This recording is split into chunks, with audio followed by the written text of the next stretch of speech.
tiempo nos llevó, fue muy interesante la temática.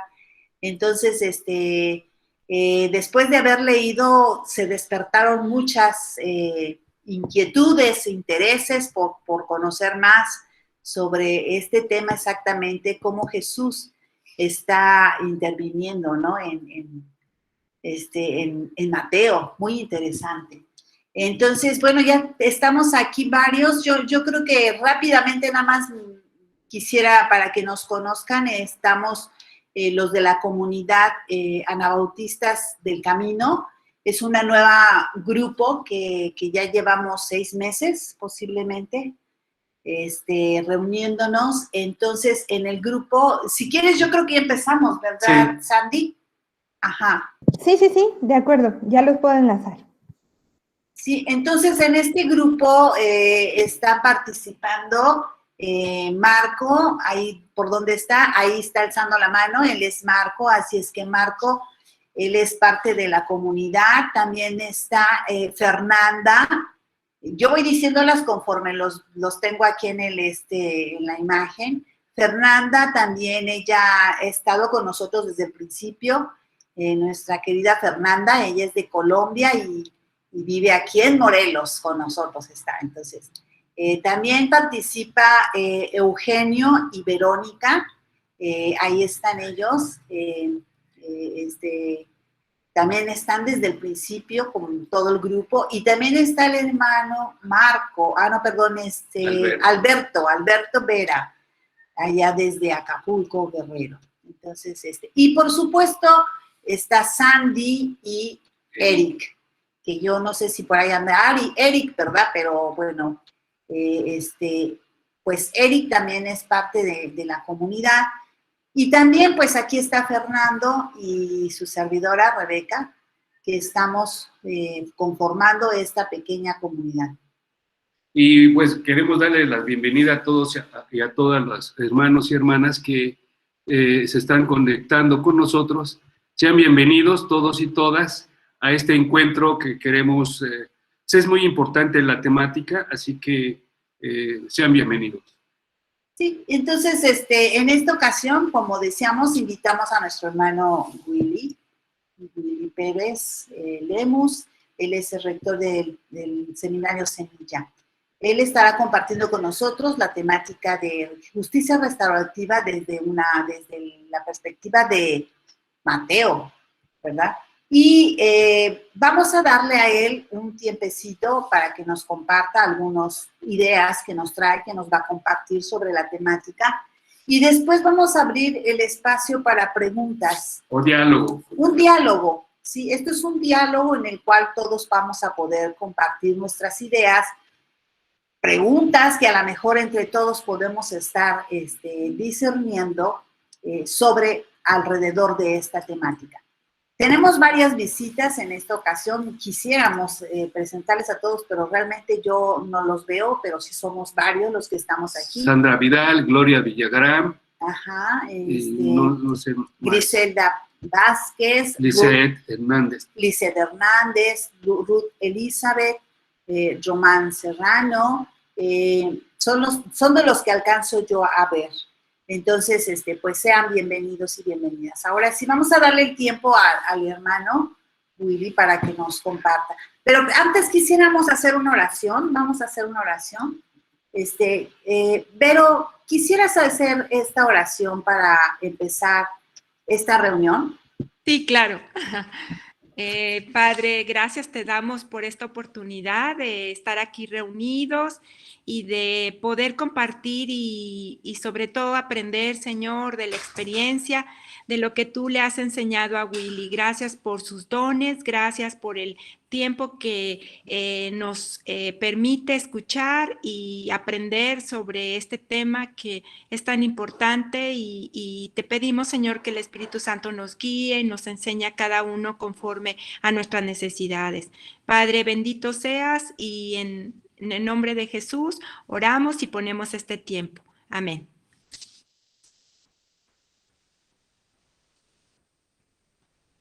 Ahora sí, hermano Willy, te damos el tiempo para poder compartir y pues... Bienvenido, hermano, un fuerte abrazo. Un fuerte abrazo, Willy. Ujú. Bien, muy buenas tardes, muy buenas tardes. Es un placer, una bendición para mí poder estar con ustedes en esta tarde, en esta noche, para ustedes allá en México. Por favor, reciban un abrazo de este amigo suyo de acá, desde Guatemala, y me siento profundamente bendecido de poder estar aquí con ustedes. Quiero hacer ahí una pequeñita aclaración para comenzar.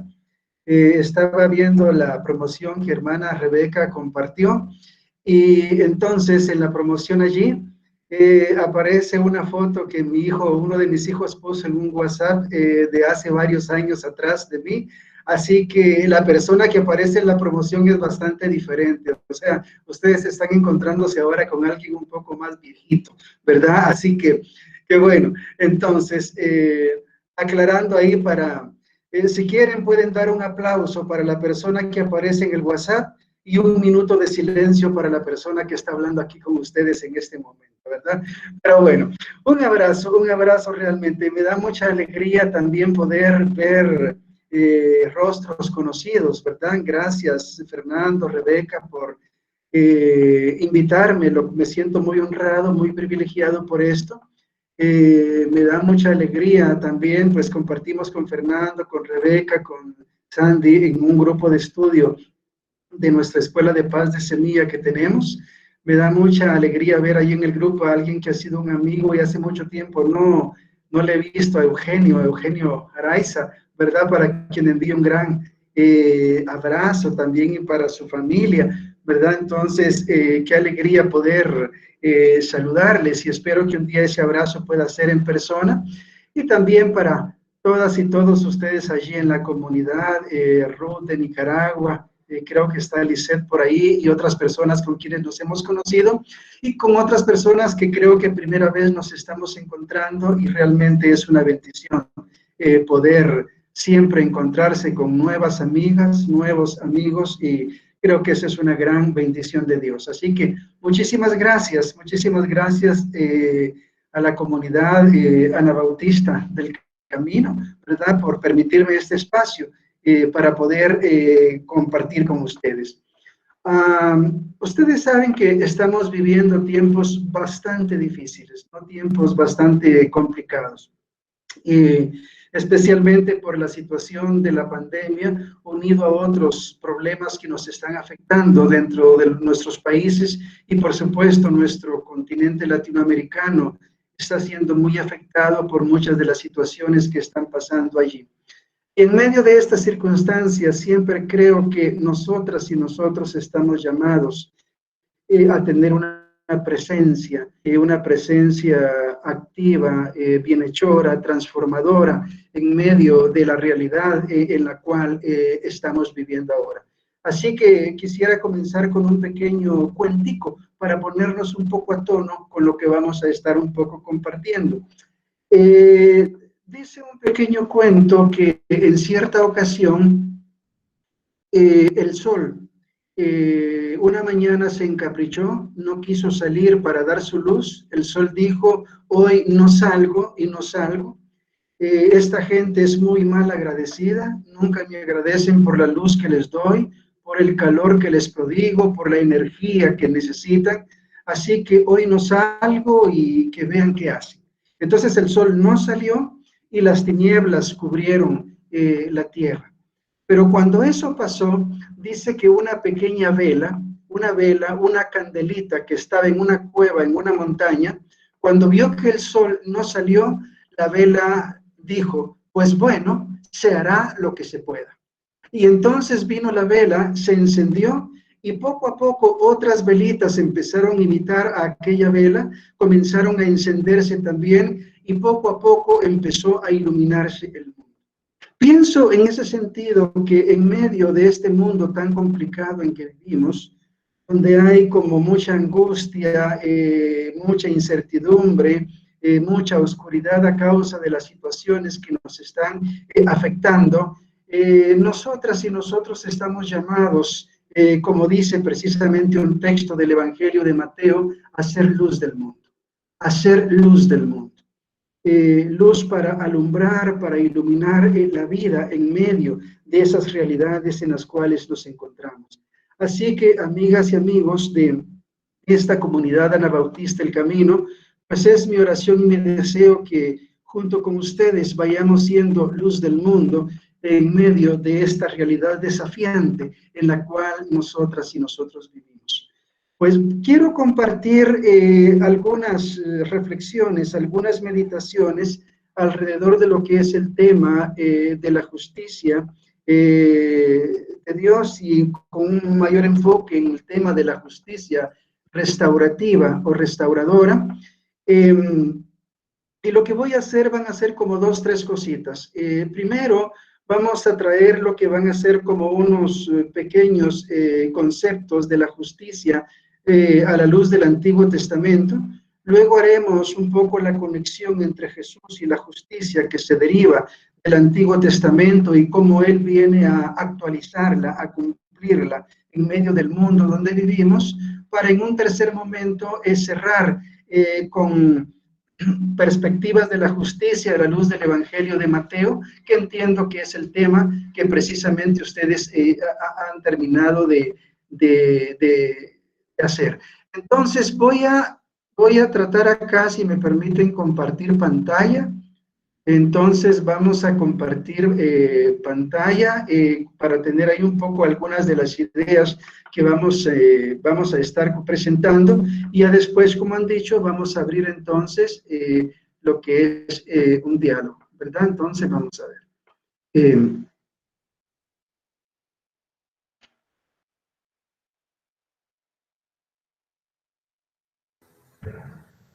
Sí, ¿puede compartir? Ya. Ya, ¿verdad? Sí, muy bien. Entonces vamos a...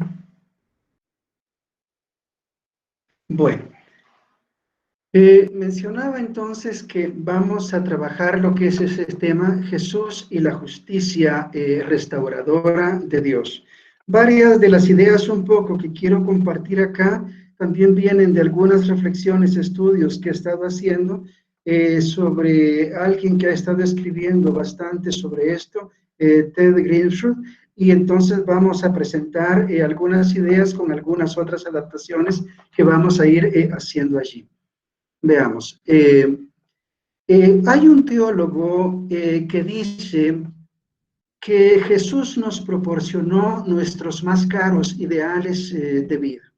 Ideales como la posibilidad imposible de amar a nuestro prójimo, de abrazar al enemigo, de perdonar 70 veces 7 y de desarrollar una justicia que sea mayor a la justicia de los fariseos. Sin embargo, cuando nos movemos en el mundo real de la vida, de la política, de la convivencia, de las relaciones, nos damos cuenta que lo mejor que muchas veces podemos esperar es una especie de justicia retributiva. Es decir, una justicia que se enfoca en dar a cada quien lo que merece y no lo que necesita. Este enfoque de justicia restaurativa, por ejemplo, hace énfasis en premiar a quien es bueno, a quien cumple con las normas del orden moral o jurídico establecido, y también, por el otro lado, en castigar a quien se comporta mal y transgrede o viola las reglas del orden o del sistema. Y esta es una justicia que puede echar mano de la fuerza, la coerción, el castigo, la violencia, como medio para disciplinar, para mantener, para preservar el orden.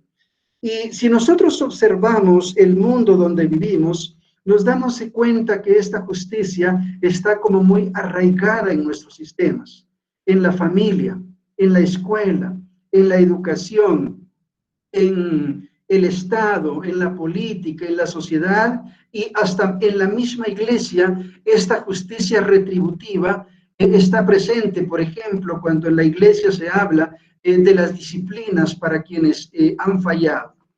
Y también sabemos que esta lógica retributiva o este enfoque retributivo se ha justificado, valorado y nutrido de fuentes religiosas.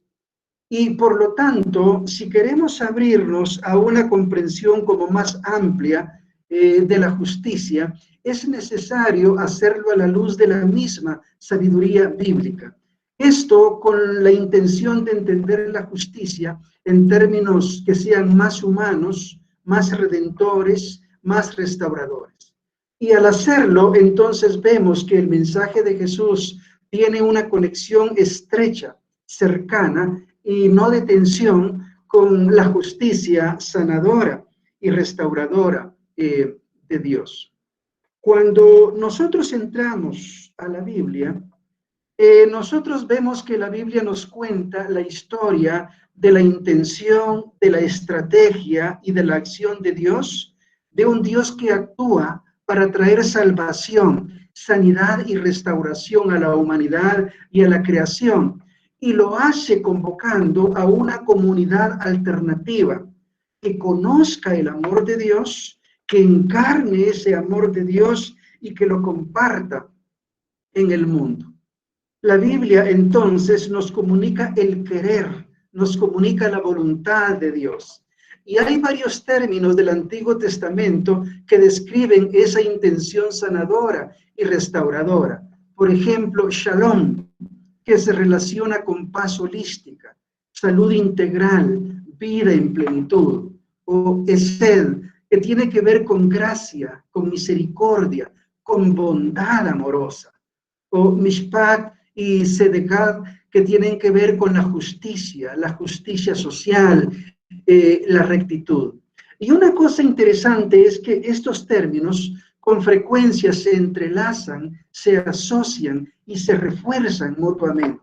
Por traer algunos ejemplos de versículos acá, en Miqueas 6:8, un texto muy lindo y desafiante, dice: ya se te ha declarado lo que es bueno. Ya se te ha dicho lo que de ti espera el Señor: practicar la justicia, amar la misericordia y humillarte, caminar humildemente con tu Dios. O el Salmo 85, 10, 11, muy conocido, que dice: el amor y la verdad se encontrarán, la paz y la justicia se besarán, la verdad brotará de la tierra y la justicia mirará desde el cielo. También está el Salmo 89, versículo 14, donde leemos: la justicia y el derecho son el fundamento de tu trono, y tus heraldos son el amor y la verdad. Entonces, esos textos que hemos leído nos acercan a una comprensión de la importancia que la justicia tiene en el corazón de Dios. Y como dije antes, la Biblia nos comunica también cómo Dios convoca a una comunidad para que conozca el amor sanador y restaurador de Dios y lo comparta en el mundo. Lo comparta para traer sanidad, redención, justicia, paz y bendición a todas las familias de la tierra.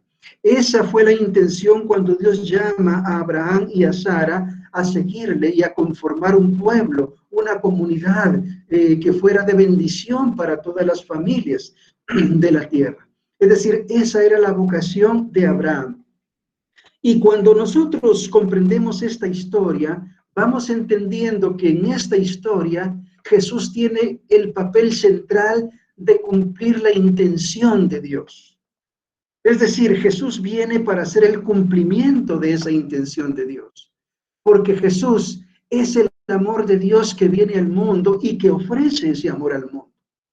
Y su misión es reconciliar a las personas con Dios, reconciliarlas con las otras personas, con sus semejantes, reconciliar a las personas con la naturaleza, con la creación entera. O sea, esto es el ministerio de la reconciliación. Y Jesús también hace el profundo llamado de amar al prójimo, de ir al encuentro, al descubrimiento del prójimo. Y encontramos que eso también tiene que ver con hacer la paz entre enemigos, ¿verdad? Hacer la paz, la reconciliación entre enemigos. Y Jesús entonces, desde este enfoque de justicia y de paz, trae sanidad en contextos dañados, en contextos fragmentados y heridos. Él ofrece el perdón ante el pecado y el mal, y Él restaura la vida. Jesús dijo, he venido para que tengan vida y la tengan en plenitud. Y los evangelios, en ese sentido, son testimonios de la misión de Jesús en coherencia con el amor de Dios. Una misión que se realiza en contextos de violencia, de conflicto, de alienación, de pecado e injusticia, como muchos de nuestros contextos en América Latina. Porque una de las cosas importantes que encontramos es que Jesús no vino a ministrar a sanos, sino precisamente a quienes están en necesidad de sanidad. Así pues, de esa manera, los evangelios se suman a la historia del Antiguo Testamento. Son un mensaje del cumplimiento, de la continuidad del amor sanador de Dios. Y en coherencia con esto, nosotros vemos que Jesús anunció la presencia del reino de Dios en un sentido nuevo, en un sentido transformador. Jesús dijo que el tiempo se había cumplido, que el tiempo se había acercado y que el reino de Dios ya estaba entre nosotros y nosotras. Ese mensaje se encuentra en Marcos, en Mateo, en los evangelios, ¿verdad? Y podríamos decir en este sentido, entonces, de que para dar esta evidencia de la presencia del reino de Dios en nuestro medio, Jesús ofreció el perdón redentor en contraste con los sacrificios requeridos en el templo. También recibió y abrazó a personas cuya situación las había excluido de la comunidad, los enfermos, las mujeres, los extranjeros, los pobres, muchos que estaban fuera de los sistemas. También liberó a mucha gente de los poderes del mal. Y de esa manera, Él fue prodigando el amor, un amor que es la base y el comienzo de la acción salvífica y sanadora de Dios. En ese sentido, podríamos como sintetizar el mensaje de Jesús así. Dios ha creado todo cuanto es en amor. Dios ha creado todo cuanto es en amor. Y el compromiso de Dios con el amor permite el rechazo humano. Esto por la libertad que le es conferida al ser humano. Y ese rechazo puede conducir a la alienación. Pero la buena noticia del Evangelio es que Dios abre la posibilidad de devolverse de la alienación para caminar en dirección hacia su misericordia y su amor. Y entonces, amigas y amigos, en ese sentido, Jesús aclara su vocación sanadora y no violenta, rechazando la tentación de luchar contra el pecado y la injusticia con coacción y violencia. La estrategia que él utiliza es precisamente el amor restaurador y perdonador.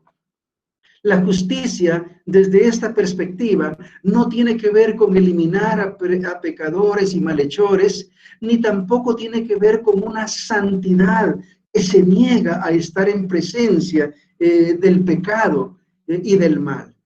A diferencia de la justicia retributiva, los actos de justicia de Dios implican no solo sanar, restaurar, liberar a las víctimas y heridos, sino también se busca confrontar y procurar el arrepentimiento, el cambio, la transformación de aquellos que hacen daño, de aquellos que hacen mal. Y con eso también sanar a la comunidad, sanar a la sociedad. Así pues, un elemento central de la estrategia de Dios, que lo descubrimos en Jesús, es precisamente la continuidad de la comunidad de Dios. Así como en el Antiguo Testamento encontramos que Dios, a través de Abraham y Sara, forma una comunidad, un pueblo para que sea de bendición en la tierra, de igual manera también nosotros encontramos que Dios, a través de Jesús, forma una comunidad, un pueblo, una comunidad de discípulos y discípulas que conozcan el amor y la justicia de Dios y que lo compartan en el mundo para de esa manera bendecir a todas las familias de la tierra. Eso es precisamente lo que encontramos cuando leemos, por ejemplo, en Mateo 28, 19 y 20, ir y hacer discípulos de todas las naciones, bautizándoles en el nombre del Padre y del Hijo y del Espíritu Santo y enseñándoles a obedecer todo lo que les mandó. Una comunidad que está llamada a ser luz, a ser bendición en la tierra y a mostrar la justicia, el amor, la paz de Dios. Entonces, decimos, Jesús está en conexión con la justicia del Antiguo Testamento. Jesús viene para dar cumplimiento a la justicia. Y podemos traer muchos textos aquí como evidencia de esto, pero apenas mencionaremos algo de aquí, Amós. Al comparar el ministerio de Jesús con el mensaje de Amós, una de las cosas que encontramos es que Amós nos dice que la clave para experimentar la presencia de Dios es la justicia interhumana, la justicia comunitaria. Por ejemplo, este texto dice, de Amós dice, detesto y aborrezco sus fiestas religiosas. No me agradan sus cultos solemnes. Aunque me traigan holocaustos y ofrendas de cereal, no los aceptaré, ni prestaré atención a los sacrificios de comunión de novillos cebados. Alejen de mí el bullicio de sus canciones. No quiero oír la música de sus cítaras. Y luego él dice en forma contundente, pero que fluya el derecho como las aguas y la justicia como arroyo inagotable. Es decir, entonces acá cuando estamos viendo este mensaje de Amós, nosotros entendemos la justicia en el Antiguo Testamento de acuerdo con esas palabras y podemos ver fácilmente cómo el ministerio de Jesús hizo eco en lo que Amós quiso decir cuando él equipara la justicia con el agua que sustenta la vida en el desierto, ¿verdad?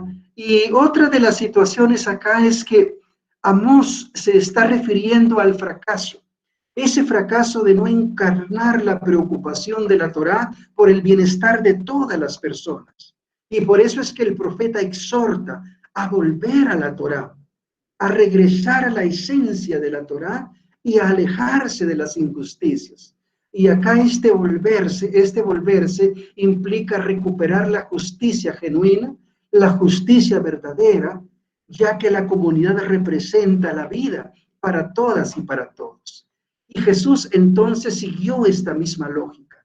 Jesús llamó al arrepentimiento, llamó a la conversión. Él llamó a dejar la injusticia y la alienación y el pecado y a volverse hacia la vida en el reinado de Dios. Y una de las cosas que encontramos en ese reino es que Dios tiene una especial preocupación por el bienestar de los pequeños, los vulnerables, los excluidos y los oprimidos. Así que ese arrepentirse significa regresar, volver hacia la vida.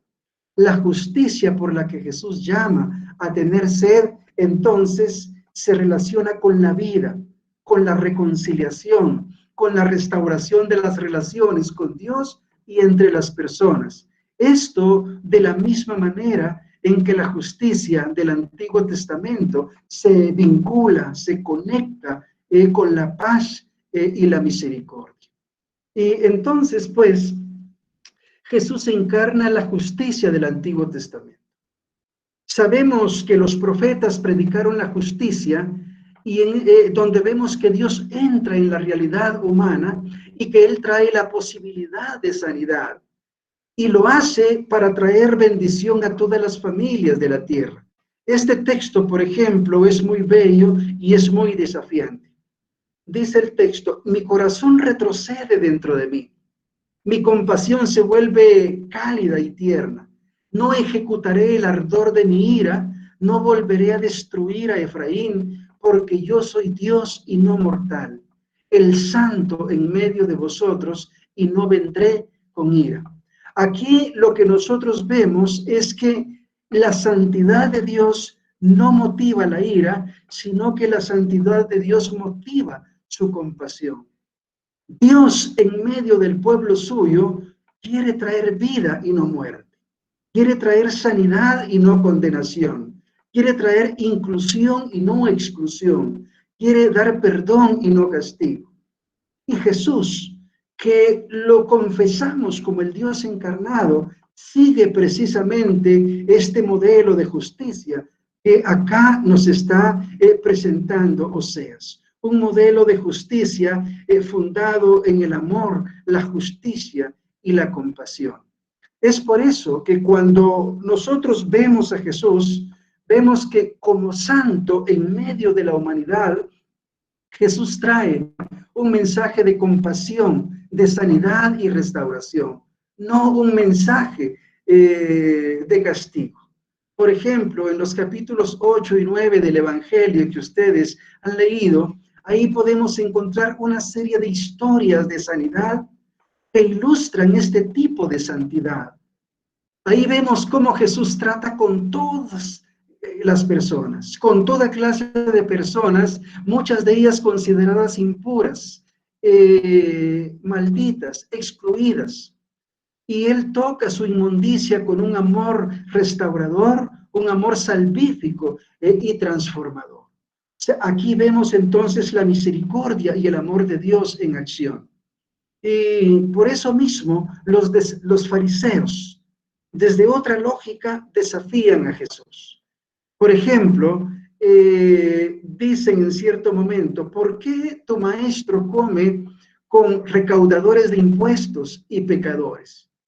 Y ante esta pregunta que los fariseos le hacen a los discípulos de Jesús, Jesús responde, los sanos no tienen necesidad de médico, sino los enfermos. Y luego agrega, ve y aprende lo que esto significa.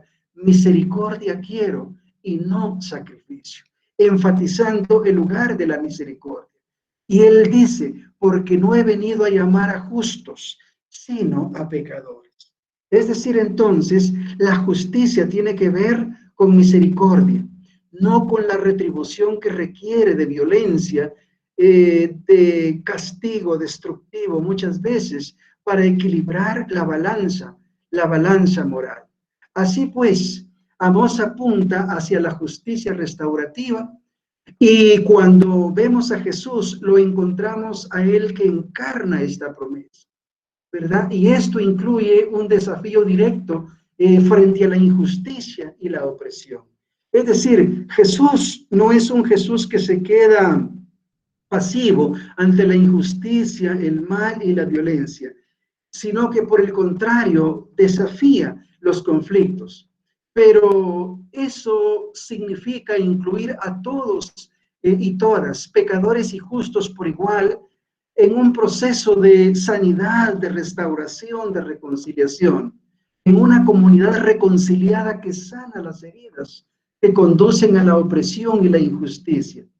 Porque lo que encontramos en el mensaje del Evangelio es que incluso aquellos que pusieron a Jesús en la cruz son sujetos de su perdón y de su amor.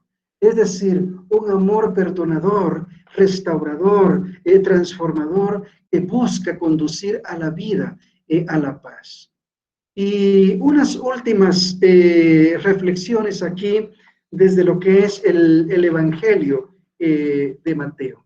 Miren, estos puntos de los que hemos hablado sobre Jesús y la justicia, con frecuencia han sido como sesgados, opacados, ensombrecidos, cuando esta palabra griega, dikaiosune, se tradujo o es traducida como rectitud en lugar de justicia. La rectitud es un valor, pero es un término que da un sentido de virtud piadosa, personal, en lugar de justicia. Por eso es que es importante recuperar ese concepto de justicia y de irnos acercando a una comprensión más amplia, plena y fiel de su significado. Y entrando un poquitito en lo que es en el Evangelio de Mateo, un evangelio que en varias ocasiones tiende a utilizar un lenguaje de carácter un poco más espiritual en comparación con el Evangelio de Lucas, podemos encontrar desde este Evangelio algunos puntos claves relacionados con la justicia. Voy a solo mencionar algunos acá. Por ejemplo, el Sermón del Monte. El Sermón del Monte. Cuando nosotros entramos en el Sermón del Monte, que también es llamado como el núcleo ético de la vida cristiana, ahí encontramos los principios y los valores básicos de la enseñanza de Jesús. El Sermón del Monte o el Sermón del Reino, que es como una Torá actualizada. Y cuando empezamos a leer este discurso, nosotros vemos que el discurso comienza con una declaración del tipo de personas que se van a sentir como más a gusto en el reino de Dios. Y dentro de este tipo de personas se incluyen precisamente a aquellas y aquellos que tienen hambre y sed de justicia. Y Jesús dice que estas personas serán saciadas. Es decir, personas que tienen hambre, sed, porque la justicia se manifieste, se haga presente en todo su significado en este mundo. Entonces, acá, pues precisamente encontramos esto dentro del sermón. Otro aspecto que encontramos ahí es que también hacer justicia resultará en persecución. Por supuesto que sí, porque precisamente cuando alguien busca, procura la justicia restauradora, holística, verdadera de Dios, eso toca poderes y sistemas que no van a estar contentos con este tipo de justicia. Y entonces acá Jesús vincula a sus seguidores y a su trabajo por la justicia y las consecuencias o los riesgos que van a asumir con los profetas de la antigüedad que también sufrieron persecución. Pero Jesús promete la vindicación de Dios para aquellos y aquellas que son perseguidos por la justicia de Dios. Otro aspecto importante en el Evangelio de Mateo es que Jesús llama a sus seguidores a modelar una justicia, a encarnar y modelar una justicia que supere a la justicia de los fariseos, ¿verdad? Nosotros sabemos que los fariseos en su gran mayoría era gente más inclinada hacia el cumplimiento fundamentalista, legalista de la ley. Y se centraban más en el cumplimiento de una serie de leyes que en el espíritu que existe detrás de la ley. Pero Jesús entonces hace el llamado precisamente a recuperar el verdadero sentido, el significado, el espíritu que se tiende detrás de la ley. Y ese espíritu es precisamente el amor. Y para Jesús la justicia está centrada en el amor a Dios y el amor al prójimo. Y por eso Jesús critica severamente a los fariseos, porque su aplicación de la Torá, de la ley, no se hace en el amor y en la justicia genuina, sino se centra específicamente en una letra árida, en una letra muerta, que pierde de vista el verdadero sentido de la vida y de la dignidad humana. Otro aspecto interesante que encontramos es que Jesús desafía a sus seguidores y seguidoras, incluidos nosotros, a evitar la preocupación por las posesiones materiales que pueden gobernar al ser humano, que pueden alterar las lealtades humanas. En este caso, Jesús dice que podemos confiar en Dios para estas provisiones, que debemos cultivar esa fe, esa confianza, esa dependencia en Dios, pero perdiendo de vista que nuestra preocupación esencial debe ser por el reino de Dios, para que ese reino de Dios y su justicia se haga realidad, se haga presencia en este mundo donde vivimos.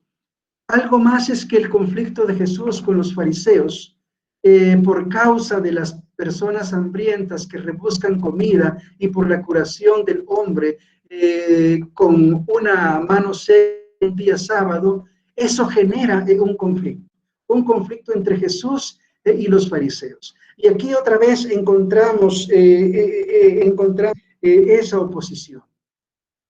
Y ante eso, Jesús de nuevo pregunta, ¿qué es más importante, la misericordia o el sacrificio? Y de nuevo se pone de base que la misericordia, la compasión, la gracia son esenciales precisamente dentro de la justicia, más que lo que es el sacrificio. Y entonces eso va ampliando lo que es la visión que nosotras y nosotros tenemos de la justicia.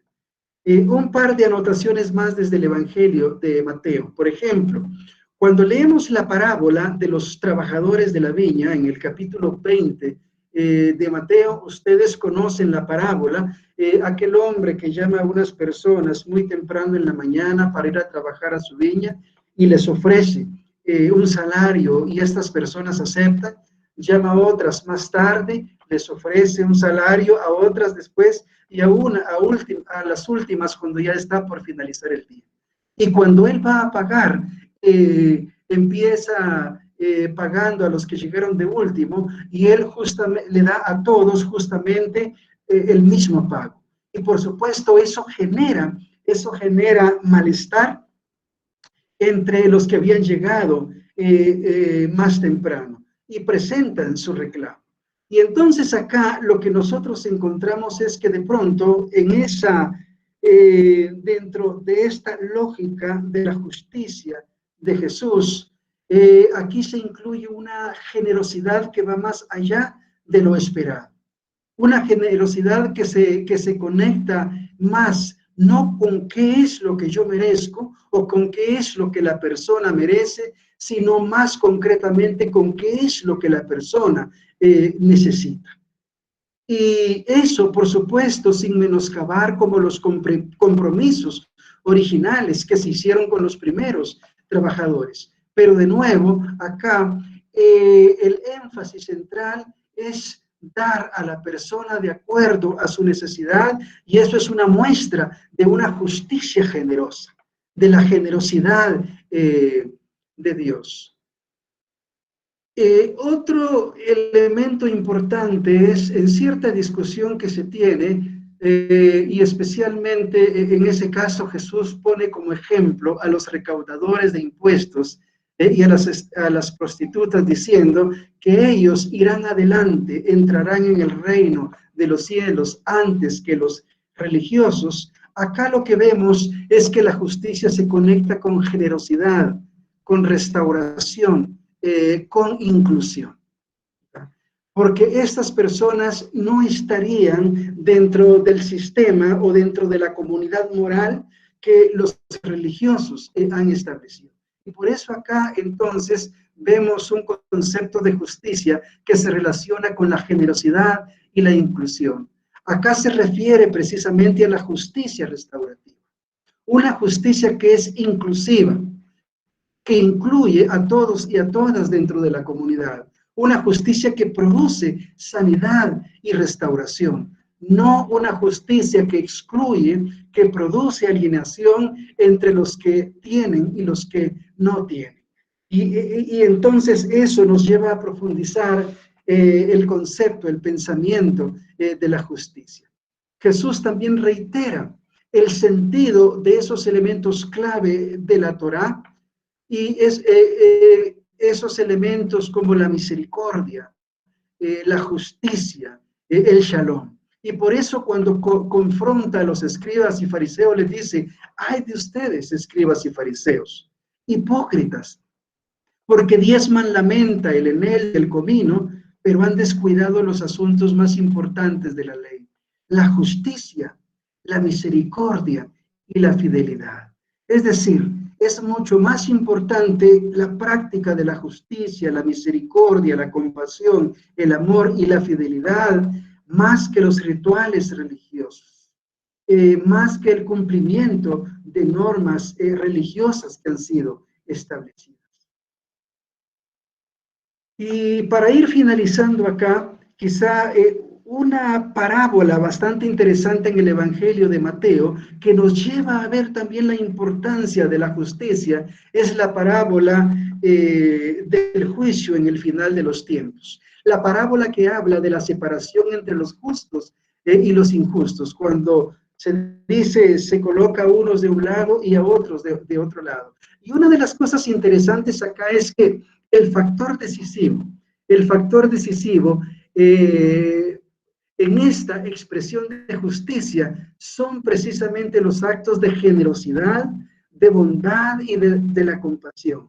Es una justicia práctica, porque Jesús dice, tuve hambre y me diste de comer, tuve sed y me diste de beber, fui forastero y me acogiste, estuve desnudo y me diste ropa, estuve enfermo y me cuidaste, estuve en la cárcel y me visitaste. O sea, es decir, que la justicia de Dios en nosotras y nosotros, cuando de esa manera nos damos, nos entregamos en amor con los pequeños, con los necesitados. Y eso trae como una maravillosa bendición, porque al así hacerlo, llegamos a encontrarnos con Jesús mismo, ¿verdad? Es decir, es como una calle de doble vía. Damos y recibimos, bendecimos y somos bendecidos. Y en ese misterio maravilloso, entonces se revela, se manifiesta la justicia genuina, verdadera, amorosa, bondadosa de Dios. En la justicia que se da especialmente en la relación con los pequeños y con las pequeñas. Y algo interesante ahí dentro de esa misma parábola también es que Mateo contrasta la justicia retributiva con la justicia restaurativa en nuestra sociedad. Porque en nuestra sociedad la justicia retributiva muchas veces implica la pena, el castigo, el encerrar a las personas en condiciones horribles muchas veces y condenarlas a una condición de vergüenza, de alienación. En contraste, para Jesús, la justicia genuina acá implica visitar a los prisioneros, mostrar apertura a los encarcelados, prodigar amor y hospitalidad a estas personas como vía para lo que es su sanidad y su restauración. Es decir, lo que estamos observando es entonces una justicia que busca también, tanto por un lado, la sanidad, la restauración, la liberación de las víctimas, pero también una justicia que va buscando la restauración, el cambio, la transformación de quienes hacen daño y de esa manera ir sanando la vida e ir sanando a la comunidad. Pues bueno, estas son varias ideas que quería un poquitito presentar.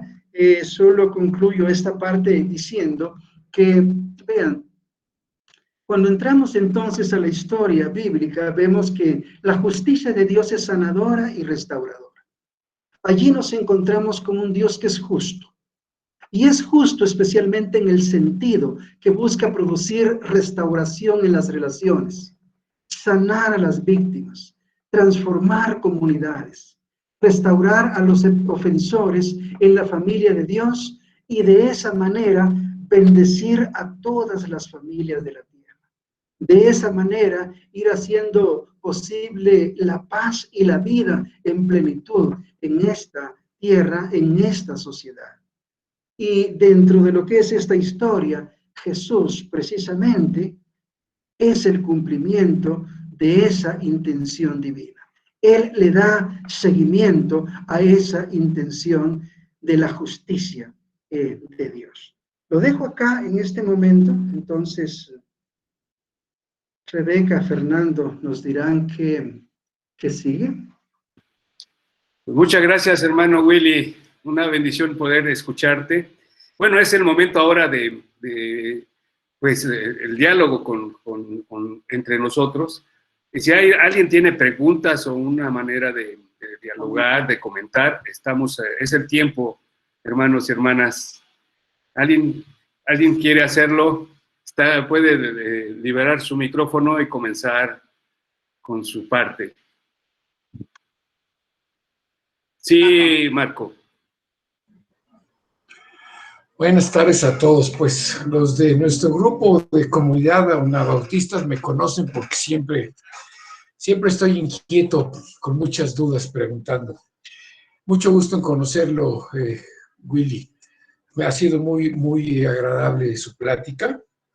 Le comento que soy abogado y por tanto el manejo de la justicia es algo que me han enseñado desde que lo estudié, pero más que nada es, como dices, Fernando, un diálogo, porque me ha llamado mucho la atención el concepto que maneja de la justicia retributiva. Conocía yo el concepto de Justiniano, de dar a cada quien lo que le corresponde, pero entiendo ahora que la retributiva es dar a cada quien lo que necesita. Y todo ese concepto relacionado con los pasajes que nos presentó me parece muy, muy interesante. Es nada más un comentario y un agradecimiento a su plática. Gracias, Fer. Muchas gracias. Gracias, Marco. ¿Alguien más? Sí, Vero, adelante. Pues Willy, muchas gracias por compartirnos, es muy enriquecedor.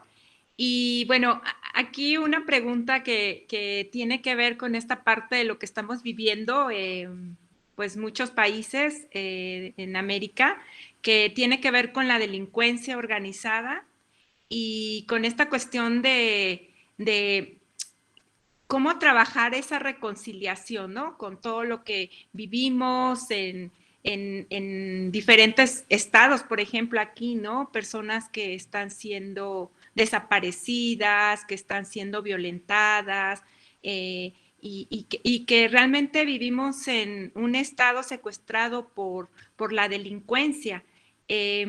¿Cómo operaría ahí, ¿no? Esta justicia, restauradora, o sea, ¿cómo la veríamos? Que, por ejemplo, en Colombia, ¿no? Cuando también se hizo plebiscito de preguntar, ¿no? Si se podían perdonar o se perdonaban a aquellos que habían sido los causantes, ¿no? De tanta violencia a todos estos guerrilleros, ¿no? O personas que habían causado tanto daño y tanta violencia. ¿Qué podemos ver dentro del Evangelio con relación a esto, Willy?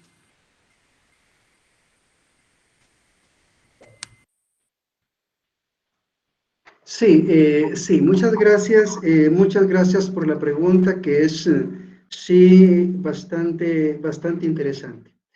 Miren, cuando estamos hablando de lo que es un enfoque de justicia restaurativa, es un enfoque que podríamos decir presta atención especialmente, por lo menos, en tres ámbitos, en tres espacios. Por un lado, es una justicia que se enfoca en las víctimas, es decir, en las personas que han sido heridas, violentadas, dañadas por la injusticia, por la violencia. Y entonces, en este sentido, cuando se enfoca en lo que es las víctimas, lo que se busca es precisamente cómo trabajar para la sanidad, para la liberación del trauma, para la restauración, para que puedan abrirse hacia lo que es una nueva vida. Por supuesto, esto no es fácil, este es un proceso difícil, complicado, más duras, profundas son las heridas, más complicado es precisamente el proceso. Por el otro lado, también lo que es la justicia restaurativa presta atención a los victimarios, a los ofensores, a quienes hicieron daño, hicieron mal. Y cuando presta atención a los victimarios, uno de los enfoques precisamente que se busca es cómo promover una rehumanización del victimario en este sentido. Por un lado, cómo irle motivando al reconocimiento del mal y del daño que causó. a que reconozca el mal y el daño que provocó. Junto con esto, a que él asuma la responsabilidad por el daño provocado. Y luego que él se comprometa a dar pasos como para restituir o para reparar el daño causado en las víctimas. Y deseablemente que él también pueda como cambiar, transformar su forma, su estilo de vida. Sí, lo podría decir de esa manera. Por ejemplo, si un victimario, si un ofensor no está dispuesto, por ejemplo, a reconocer el daño realizado, eso imposibilita lo que es la justicia restaurativa. Porque, por ejemplo, si lo comparáramos, no conozco el sistema, por ejemplo, un sistema legal en México, pero por ejemplo acá en Guatemala, cuando alguien es llevado a un tribunal, el abogado le dice, niéguelo todo, por ejemplo, niéguelo todo. Pero en el caso de la justicia restaurativa, parte de que el victimario, de que el que ha hecho mal, reconozca y acepte el mal que hizo y se haga responsable precisamente de esto. Y solamente eso entonces puede propiciar lo que es el cambio y la transformación de la vida. Un ejemplo en el Evangelio lo encontramos, por ejemplo, en la historia de Zaqueo. Ustedes conocen la historia de Zaqueo, ¿no? Cuando Zaqueo viene y se encuentra, cuando Zaqueo, que era un publicano, era un recaudador de impuestos, era despreciado dentro de la comunidad, cuando Zaqueo se encuentra con Jesús y escucha el mensaje del Evangelio de Jesús, eso toca profundamente en lo que es la vida de Zaqueo. Al grado que Zaqueo tiene un proceso de conversión, de cambio, y hay un momento en el cual Zaqueo dice, si a alguien yo le he robado, yo voy a devolver 4 veces más de lo que yo haya robado. Es decir, por un lado, ahí hay, en ese caso, hay reconocimiento del mal que se hizo, y junto con esto hay compromiso para reparar a las víctimas. Me explico. Hay compromiso para reparar a las víctimas. Entonces, decía, la justicia restaurativa presta atención a las víctimas, presta atención a los victimarios o a los ofensores, y luego junto con esto, también la justicia restaurativa va buscando sanar a la comunidad. Sanar a la comunidad, es decir, cómo la comunidad también es sanada, es restaurada, es transformada en ese proceso, porque tanto víctima como victimario pertenecen a una comunidad. Un ejemplo de la Biblia y justamente del Evangelio de Mateo que ilustra precisamente esto es ese texto que se menciona cuando Jesús dice, si tu hermano peca contra ti, ve y habla con él, ¿verdad? Si no te escucha, entonces busca a 2 o 3 testigos y ve y habla con tu hermano y traten de arreglar las cosas y ponerse de acuerdo. Y luego dice, pero si aún así no te escucha, tráiganlo a la comunidad. ¿Por qué? Porque son miembros de la comunidad, son parte de la comunidad. Y cuando estas 2 personas están enemistadas entre ellas, no solamente sufren ellas, sino que sufre la comunidad también. Y entonces la comunidad necesita ser sanada, necesita ser restaurada, necesita ser transformada. Al final Jesús termina diciendo, si aún así no oyere, pues ténganlo por gentil y publicano. Eso por una parte podría dar pie, si es dentro del contexto de la iglesia, excomúlguenlo, échenlo, sáquenlo. Pero tendríamos que recordar acá que algunos de los mejores amigos de Jesús fueron precisamente gentiles y publicanos, recaudadores de impuestos, como el mismo Mateo que escribe el libro, y Mateo al quien yo en este caso me refería también. Entonces de pronto no estará diciendo Jesús, síganle amándole, síganle tratando con amor, y finalmente ese amor tendrá que producir algo, es decir, una especie como de reevangelización fundamentada en el amor. Entonces yo pensaría, quizá regresando a la sociedad, cómo ir generando procesos que vayan llevando, por un lado, a esa sanidad, restauración y liberación de las víctimas, y por el otro lado, hacia lo que es el proceso de restauración, de conversión, de transformación de quienes hacen daño. Acá en Centroamérica, por ejemplo, conozco de algunos proyectos de iglesias, por ejemplo, que trabajan con jóvenes involucrados en maras, en pandillas, que son muy violentas y han estado haciendo trabajos bien interesantes restauradores. Por ejemplo, quizá conocen algunos a hermana Undina Murillo de Honduras, otras personas de Honduras que han trabajado precisamente en programas de restauración de jóvenes involucrados en maras, en pandillas, y que son pandillas violentas, por ejemplo, la Mara 18, la Mara Salvatrucha. Entonces han estado trabajando. Y hay otros programas también que trabajan en programas de cuidado, de atención psicosocial a víctimas de la violencia, gente que han sido violentada, maltratada y que van generando procesos para ir precisamente generando ese proceso de sanidad en las víctimas y ojalá también el proceso de, como decía, de restauración y transformación en el caso de los ofensores. Por supuesto, son como programas muy complicados en el sentido de que se requiere mucha preparación, mucha espiritualidad también, diría yo, para entrar dentro de lo que son esos procesos, pero son posibles. Y hay muchos testimonios. Aquí en Guatemala hay algunas organizaciones que trabajan precisamente con jóvenes que han sido, por ejemplo, sicarios, que han estado involucrados en cuestiones graves y que han estado desarrollando procesos precisamente de cambio, de restauración. No sé si abordé un poco la pregunta, me voy a callar aquí un poco porque si no me extiendo mucho. Gracias, gracias Willy, interesante. ¿Alguien más tiene preguntas, comentarios? Nosotros. Sí. Bueno, creo que todos estamos muy agradecidos por este espacio, hermano Willy, y sobre todo porque estamos en una época muy complicada, ¿no? Pensaba yo en la ilusión de la retribución, porque aunque vivimos en una sociedad que se rige bajo un sistema de justicia retributiva, la verdad es que el común denominador es la impunidad y la injusticia, es decir, no hay como tampoco una persecución de los ofensores, se olvida a una de las víctimas, hay una revictimización, ¿no? Sino, se castiga a ambos, tanto al ofensor como a la víctima, de muchas formas.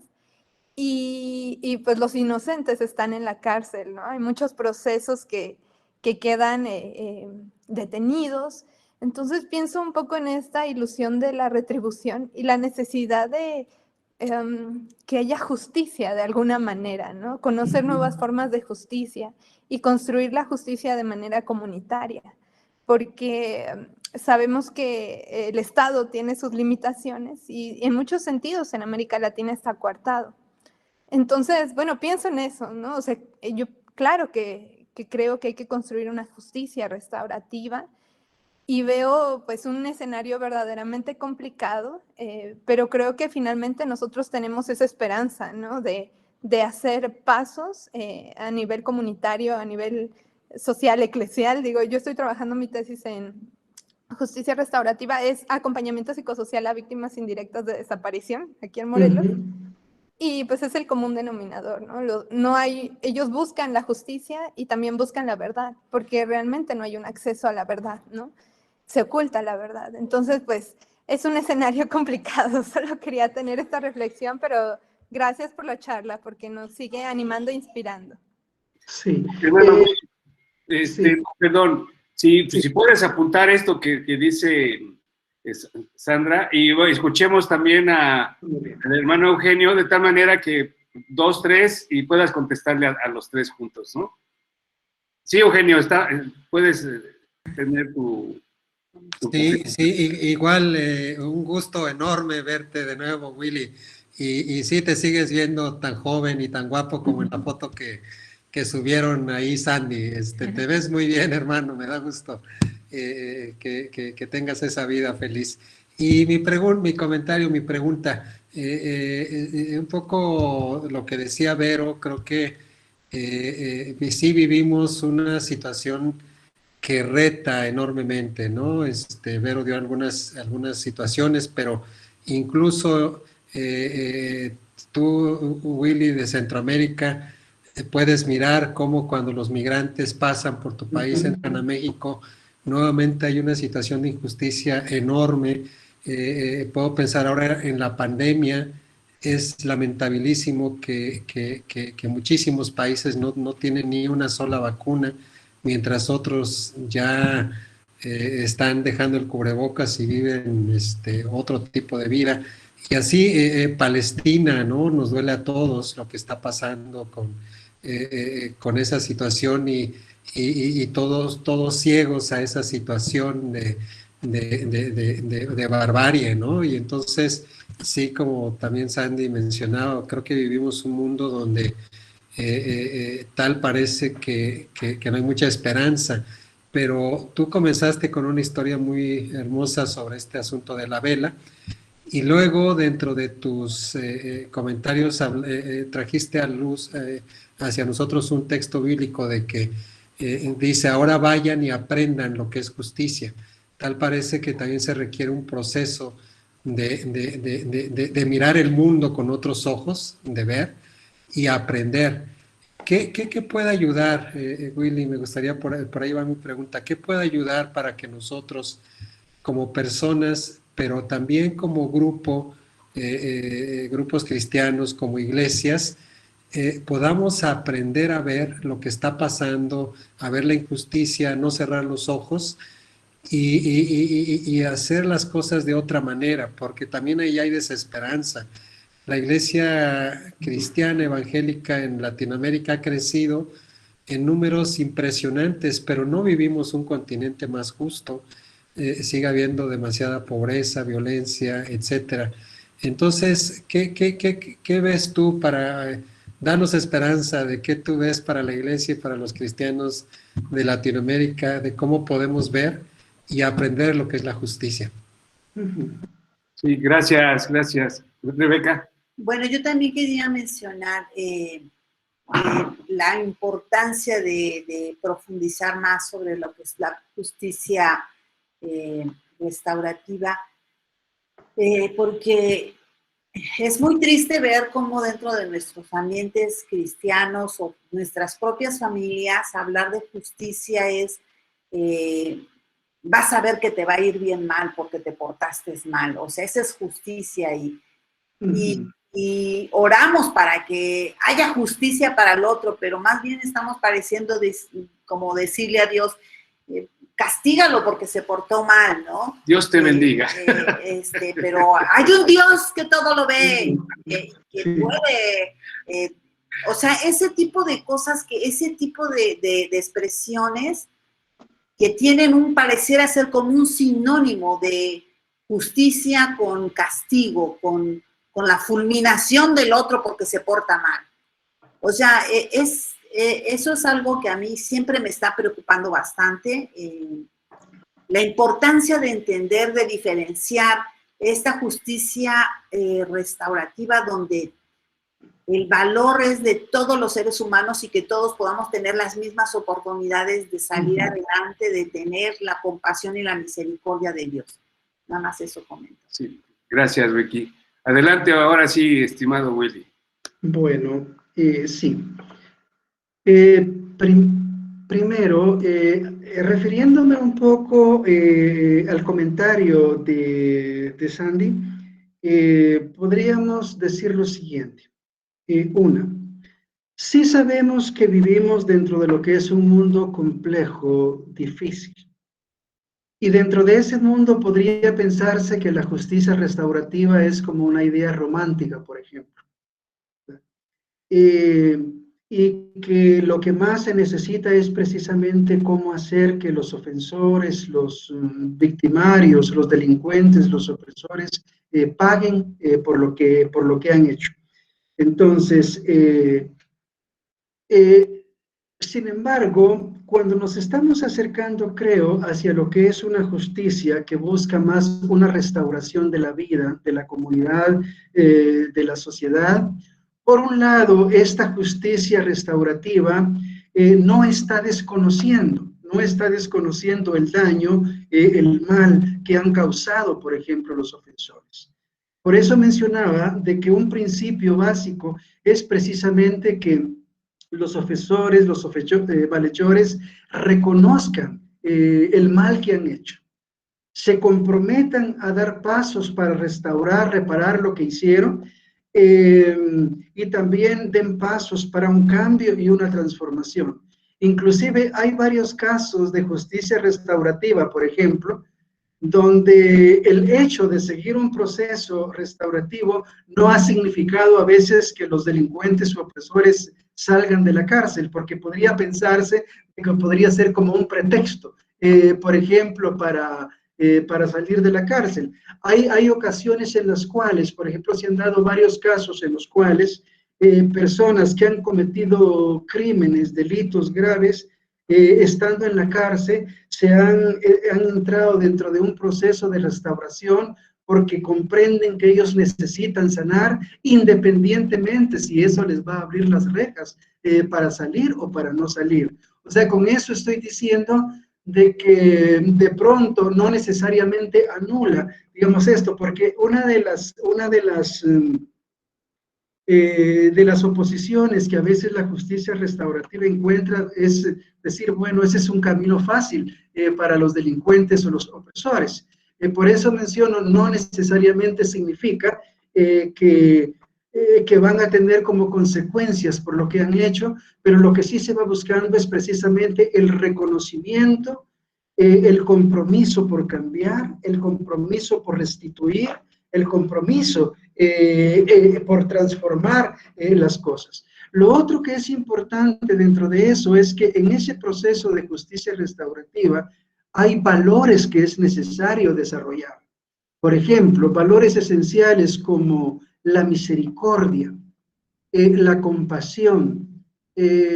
Por ejemplo, es necesario muchas veces dentro de un proceso de justicia restaurativa el perdón, tanto el pedir perdón como el otorgar el perdón, ¿verdad? Y en este caso, para la persona que otorga el perdón, se necesita precisamente desarrollar esos valores de la gracia, de la compasión, de la misericordia, para poder precisamente perdonar y abrazar a aquel que ha hecho daño, al enemigo, que muchas veces nos ha hasta destruido la vida. Es decir, es necesario lo que son el desarrollo de esos valores.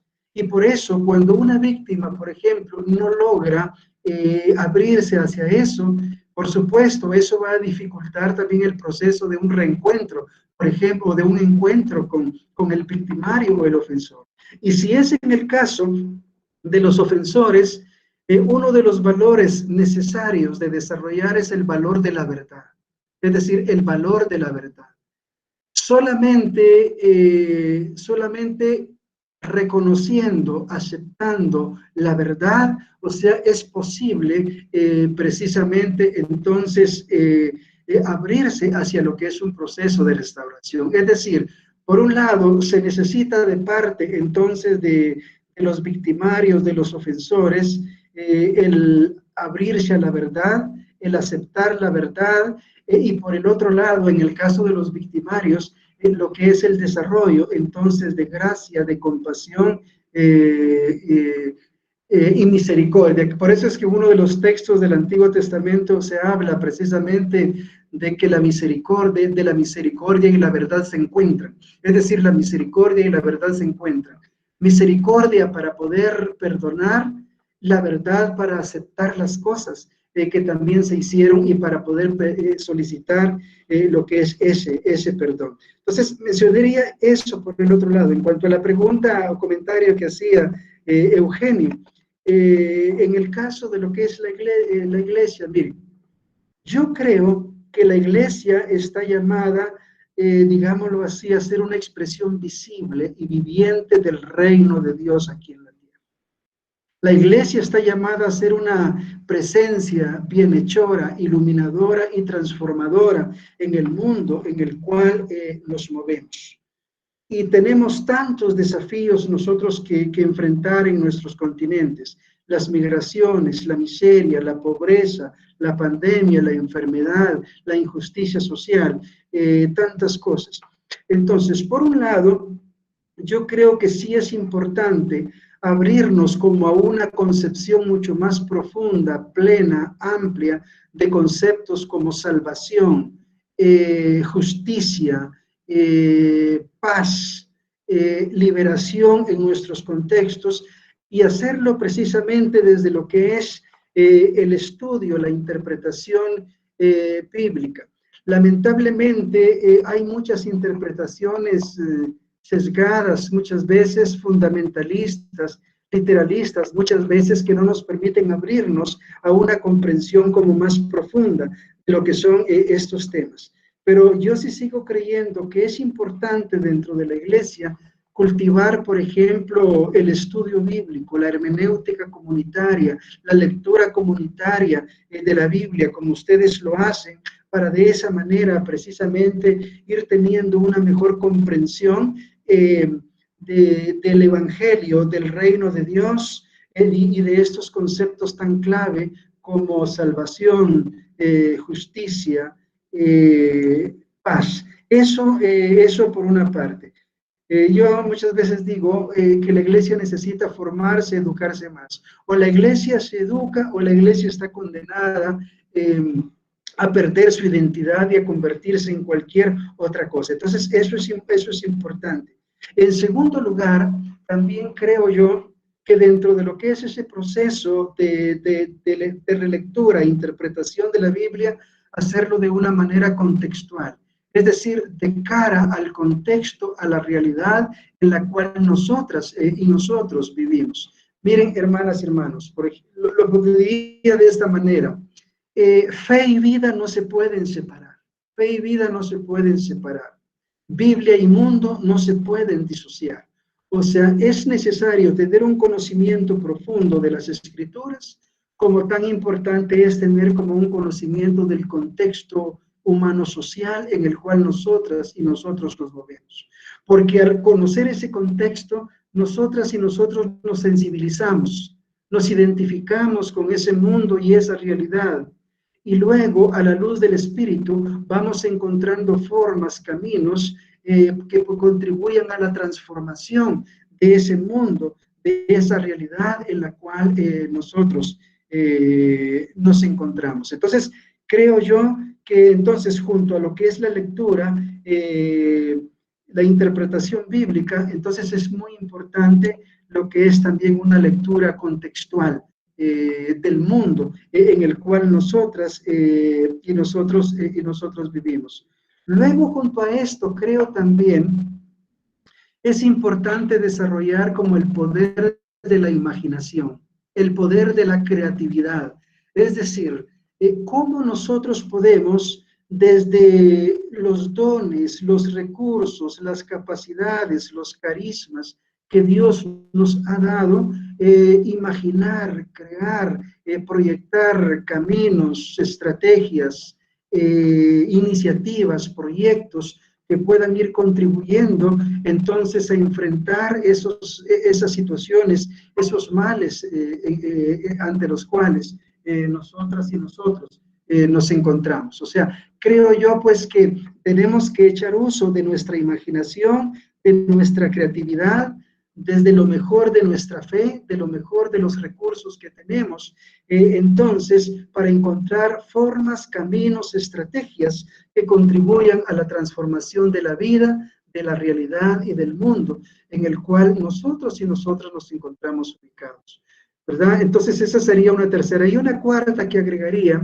miren, tomando en cuenta el mundo tan difícil en el que vivimos, lo voy a decir así, tenemos que desarrollar una espiritualidad de resistencia. Una espiritualidad de resistencia. ¿A qué me refiero?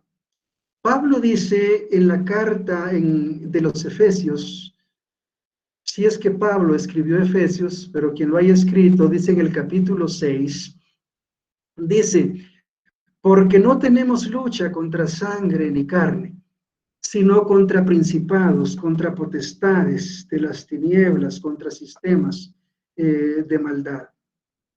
Es decir, nosotros nos movemos en un mundo donde hay poderes, sistemas, estructuras poderosas, ¿verdad? Económicas, políticas, de violencia, en fin, que tienen atrapado, aprisionado a lo que es nuestro mundo.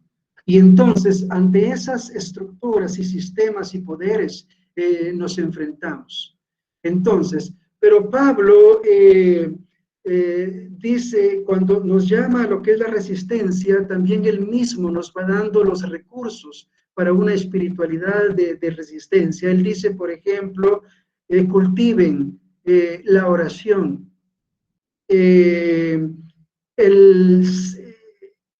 comprendan de una mejor manera lo que significa salvación, lo que significa la paz, la coraza de justicia, en fin, todos esos recursos, precisamente Pablo nos está invitando a cultivarlos para ir desarrollando en nuestras vidas y en nuestras comunidades una espiritualidad de resistencia que nos permita y nos capacite para enfrentarnos a los poderes que tenemos por delante.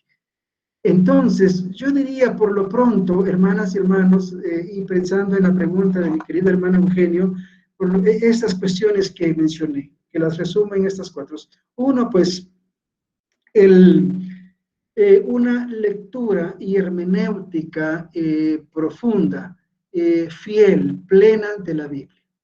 Segundo, el conocimiento de la realidad contextual, lectura, conocimiento de la realidad contextual en la que vivimos.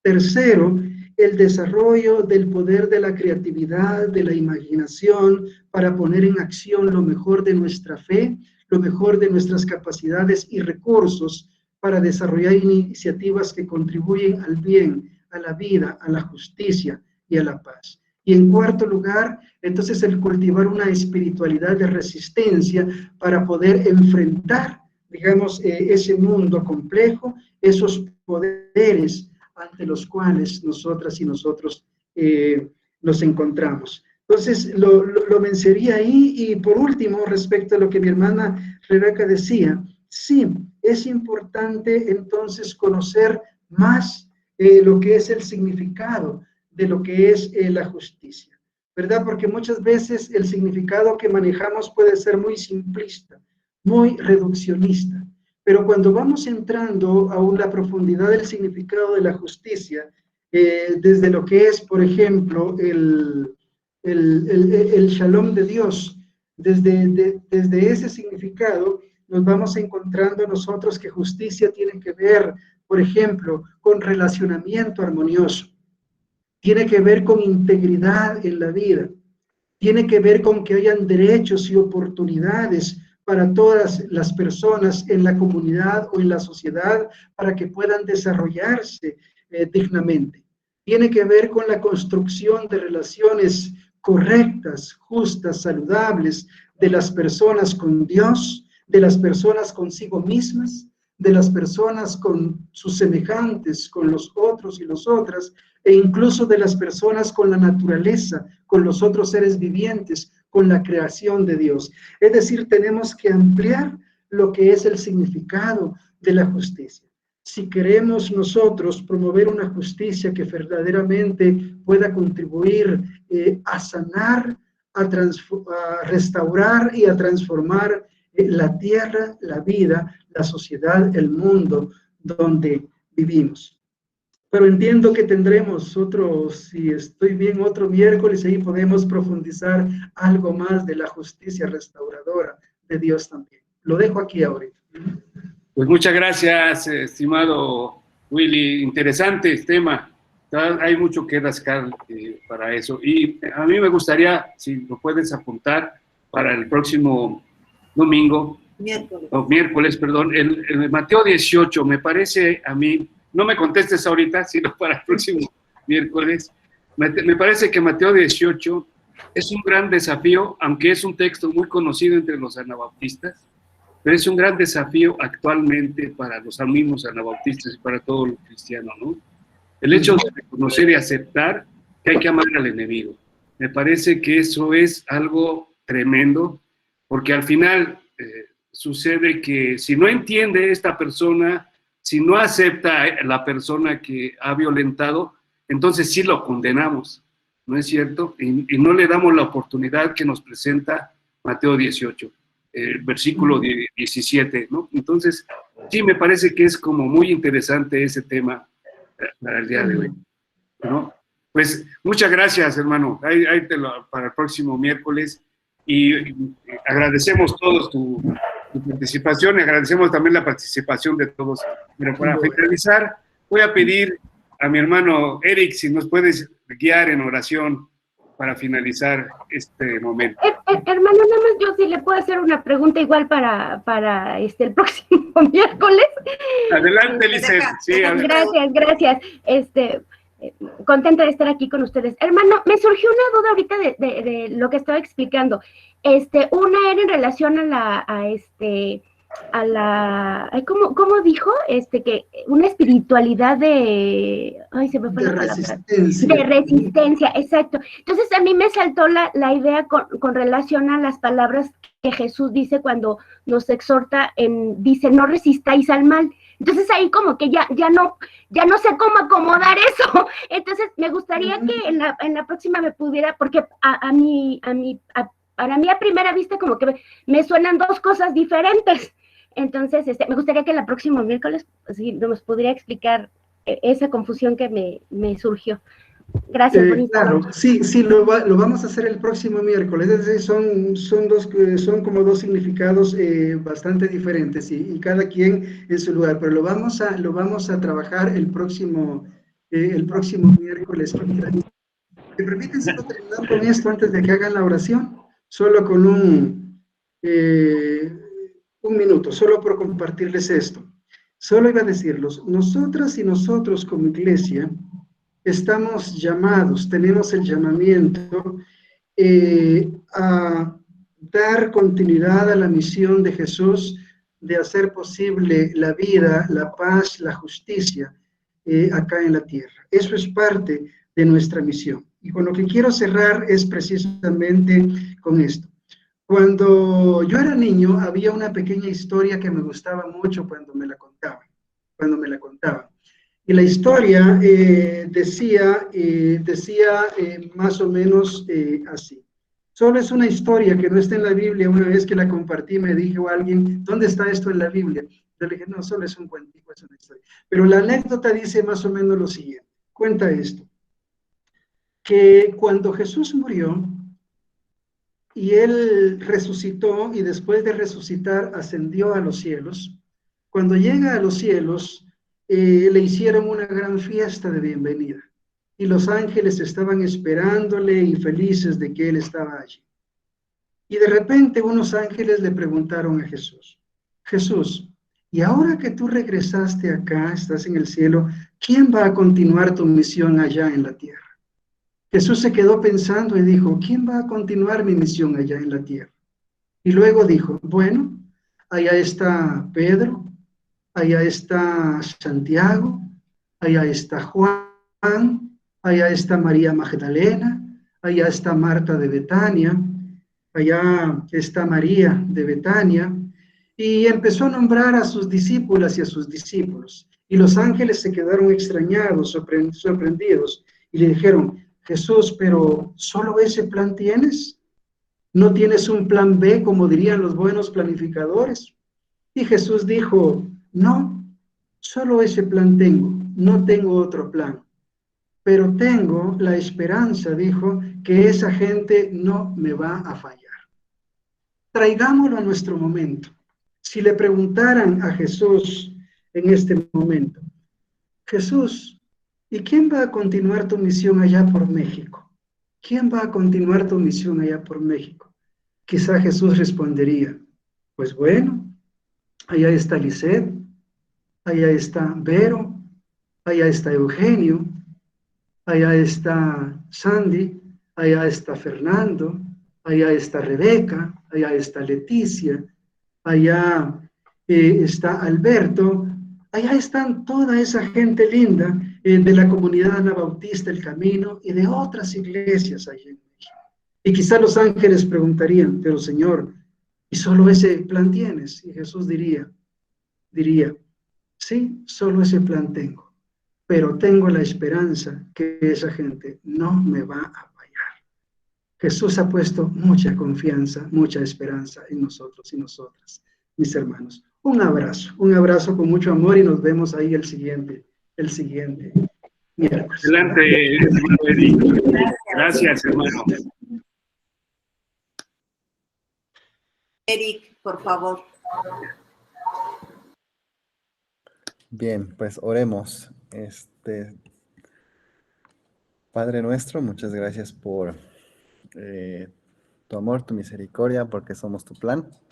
Muchas gracias porque en medio de nuestras imperfecciones, pero también de nuestras virtudes, tú nos has llamado a un camino de justicia, que la justicia no sea un concepto, sino un estilo de vida, que aunque lo hayamos aprendido del mundo de forma equivocada, tú nos llamas incluso a amar a nuestros enemigos, a replantearnos nuestros sistemas, a romper moldes, a pensar en nuevas posibilidades, en todo lo contrario a lo que el mundo nos ha enseñado, porque amar al mundo es eso, es entregar todo sin condiciones, tal como tú entregaste tu vida sin condiciones y sin escatimar nada. Muchas gracias por este momento, por los aprendizajes, por estas frases que se nos quedan, por todos y todas quienes estamos aquí. Agradecemos la vida de Willy, muchas gracias por sus dones, por el llamamiento que tú le das.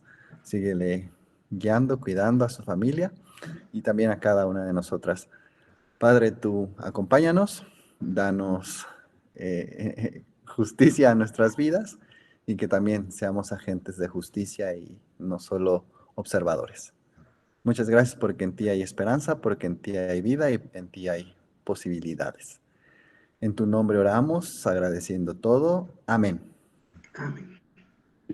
Amén. Pueden saludarse, hermanos. Bienvenida, Lisette, Eva, Nahum, ¿quién más? La hermana de Chile. La hermana Gloria Villagrán es pastora de Santiago de Chile. Bendiciones, Gloria.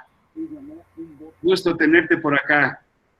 Bueno, pues todos están invitados. El próximo miércoles tenemos nuestra siguiente reunión a las 7 de la noche. Gracias por todo este tiempo y pues nos estamos viendo hasta la próxima. Bendiciones. Pueden abrir su micrófono.